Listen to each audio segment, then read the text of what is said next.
What's going on, guys? My name is Matt. I am with the Real Estate Go-To Group in the upstate of South Carolina. This is going to be my first video that I throw up, and it's going to be talking about the good, the bad, and the ugly of being in real estate as a young man. First thing I'm going to talk about is what everyone wants to talk about, is money. How much you make, how do you make it, how often do you make it, what everyone wants to know, all the young people who are thinking about getting into real estate, because they see all these people who throw on a blazer and they look good, guys and gals, and they be on posters and billboards smiling, and it looks like they make all the money in the world and it looks easy. I will say, unless the rare person is out there, which I believe they are out there, there are some agents that get into it their first year and absolutely blow it out of the water. That's not going to be the reality for most people. And what I always like to tell new realtors who ask me is to definitely not be ambitious, but don't burst your bubble by thinking it's going to be you. Not saying don't go after your dreams and be ambitious and try to be that person, but I don't want you to be discouraged if you hit the ground running and you just feel like you don't go anywhere. Statistically, the first year agent, it takes them about 7 to 9 months to get one deal, and they only close about one deal their first year. So I don't want new agents to get discouraged when they're just getting into it. But for me, for example, full disclosure, I closed 3 deals in my very first year, which statistically is great. That's very good. I know some agents that only closed the one in their first deal. I know agents that didn't close any. And I know agents, I know an agent that I went to school with, real estate school with, that closed, I believe, 6 or 7. So it all just depends on how much you work at it. I won't say there's not any luck involved. It's just also the way life hits you. But in real estate, you kind of got to make your own luck. So that's a big part of it as well. Money. Let's talk about money specifically without getting too specific. So to give everyone an idea, the average home in Oconee County is about $300,000 to $311,000, and typically I charge about 2 or 3%. And so off those 2 to 3 deals, you do some quick maths, and you can figure out real quick about roughly, what I made my first year, right? To some people, that may seem like a lot of money, and then some people that may not seem like much money at all for a whole year. And it is what it is, because real estate is one of those things where you eat what you kill. It's very feast and famine.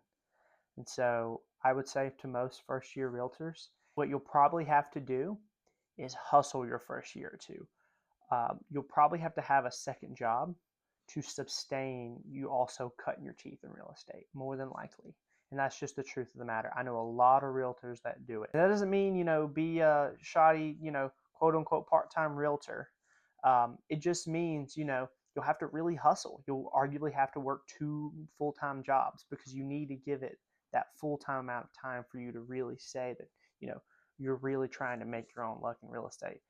If you're not really putting close to full-time hours into it, you can't really say that you're giving it your best shot, because it takes full-time type of hours. And I failed at that as well, because I work a second job as well. That's a reality to me as well, and I realize that's something I have to get better at. I don't quite hit those full-time hours wise. So that's one thing to be prepared for as a first-time realtor, is to be prepared. You're gonna have to hustle your first year a lot, first couple years maybe. Tips for realtors that are in school that are about to get their license. One thing I would do is, my school at least didn't talk about it much. My school was great. My teacher was amazing. But they didn't talk about, though, much about brokers and interviewing different brokers and what it really means to be with a brokerage. What are the pros and cons of joining a team, not joining a team. I would interview a lot of brokers, and not just the brokers. Interview agents that work for the brokerages as well, because they'll give you the down low about what the real reality is of working for that brokerage, right? Because the broker in charge typically is just going to try to sell you on working for them, and that's just the truth of the matter. I'm not saying that they're doing anything wrong by doing that, but young agents out there, listen to me well. Talk to the people who work for the company as well, not just the broker in charge. That'll give you a really good idea about what the real true culture of the company is. So that's the biggest tip I would say about picking a brokerage. Talk to the agents and get their honest truth about what it's like working for that company. But I would say definitely join a company because there's a lot to learn in real estate that they do not teach you in real estate school. That leads me into my second tip: training and teaching. You have to. Young agents, you have to if you're fresh out of school. As soon as you start getting your first deal, you're going to be like, wait a minute. They didn't teach me how to do my job at all, because they didn't. Real estate school teaches you vocabulary, just most of the jargon that comes along with real estate, and mostly a lot of real estate legal jargon is what it teaches you. And it just doesn't really teach you how to do the job effectively, at least, at the very least. So that's the second tip I would give you. When interviewing as well, it kind of goes in with number one. When interviewing, ask about their training after the fact. Biggest thing about documents, because you don't want to mess up documents. That's huge. Unless you're going somewhere where you know you have a TC, you could maybe let that slide. But still, if you want to be a good, intellectual, smart agent that really knows what they're doing, you need to know the documents. You have to. It's a must, right? So you need to know those backwards and forwards like the back of your hand, because they're very, very important. They can bring a deal to a grinding halt if something's filled out wrong, or it could even cost your clients money if something's filled out wrong. If you get all the way to the closing table and something's very wrong and the attorney has to go make changes or it wasn't caught, it could be a big deal. Just paperwork is a big deal in this industry, right? So make sure that you're getting training after the fact, whether it be classes brokerage wide, or even what I would suggest, find a personal mentor who has made it. Don't go with someone who's also still trying to climb that first mountain of success. You want to find someone that's what a lot of people will call second mountain, right? Where they are already to the point of success, where they are to the point where they can and are ready and willing to teach someone. So I would find a mentor that like, and trust, that also is prepared to teach you as well. And also make sure really get a good read on them as well. Make sure they have good intentions. Make sure they really care about all ships rising with the tide. That's really important, right? That's really, really important. Make sure they really truly care. It's surprisingly hard to find, right? But they're out there. I can attest to it. Number three, the biggest thing you need to do that you probably aren't going to be accustomed to is tracking expenses, because you are now our 1099. If you were a young person that's just worked other jobs where you have a W-4 and W-2, where taxes were taken out and then you just got your tax information at the end of the year and you've never been 1099, I would say the biggest thing to do is really look into how to effectively track your expenses. The first one that you can track that I would recommend are your mileage and your gas. That's a big one. Your mileage is a really big one. There's some apps out there that you have. I know some of you have to pay for, some of the better ones you have to pay for. You can do it old school as well. Every time you have to build a habit of doing it. Drive to a showing, you drive to the office, you drive to a meeting, anything like that, right? That mileage is tax deductible. So you need to look at your mileage on your car before you leave and after you leave of every trip. It's hard to get into the habit of doing it, especially if you don't have one of those apps, but it's going to help you so much, especially come tax season, guys. I promise it's going to. I promise. Anything that is an expense to your personal real estate business, guys, can be tax deductible. I am not a tax professional, nor am I a CPA, so this is not legal advice, but this is just, everyday friendly advice that you can still take to the bank, at least, Uh, everything just about can be tax deductible within reason. So when you're first year of real estate, the classes you took to pay for your real estate classes, those are tax deductible. If you don't have any clothes at all, and that doesn't mean you can't just, go, it might throw up red flags if you do this a lot, but say you're just getting into real estate and you want to buy yourself, some fresh button ups and some polos. You want to look good and professional, right? Because you've never maybe had this kind of job before. That's tax deductible. It's called professional wear. You can write that off, right? Your gas, your mileage, your classes, that can be written off.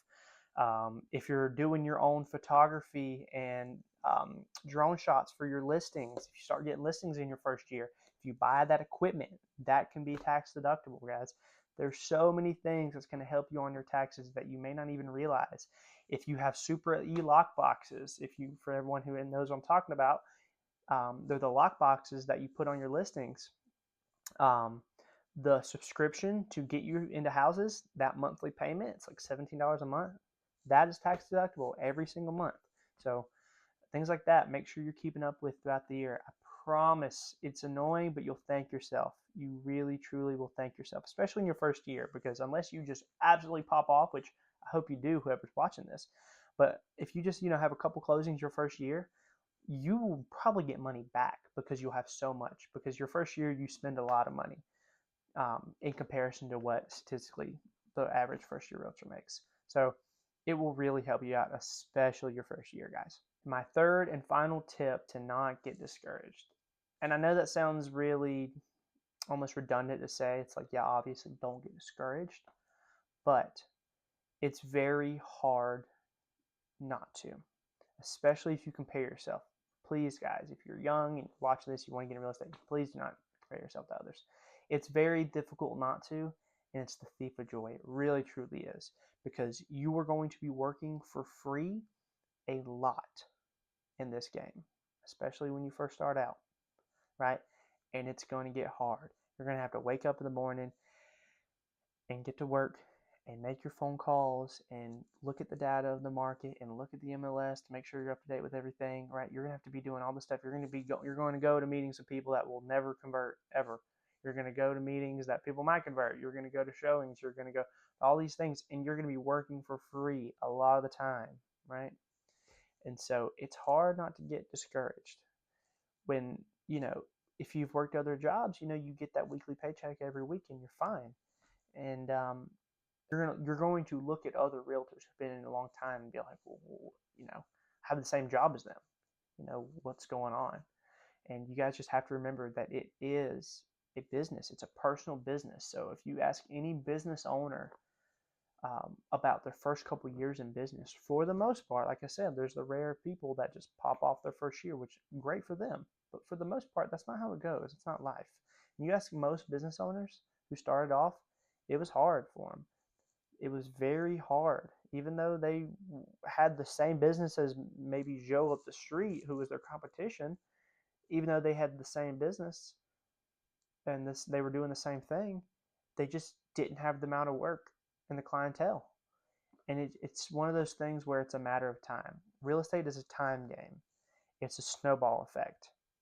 Okay? It's a momentum game. It's going to take time, but it will snowball if you stay on top of it. I promise it will. All right, guys. I think that wraps everything up. I'm sure there's things I've forgotten about. I just wanted to get in front of a camera and just word vomit for a little bit. I probably bounced around a good little bit too as well, but I just wanted to naturally talk. I didn't have anything planned out. I don't have notes in front of me. I just wanted to, like I said, word vomit a little bit, and whatever I talked about meant the most to me to share about, being a young guy, your first year in real estate. And so I hope any of these tips or advice or, anything I said helps anyone out there watching this, whether it may be one person that sees this and they can use this information, or it be 1,000. I don't know. I'm just on here to share my story. So thank you guys for watching. Please like, subscribe, comment. This is very new to me. So thank you guys. Bye.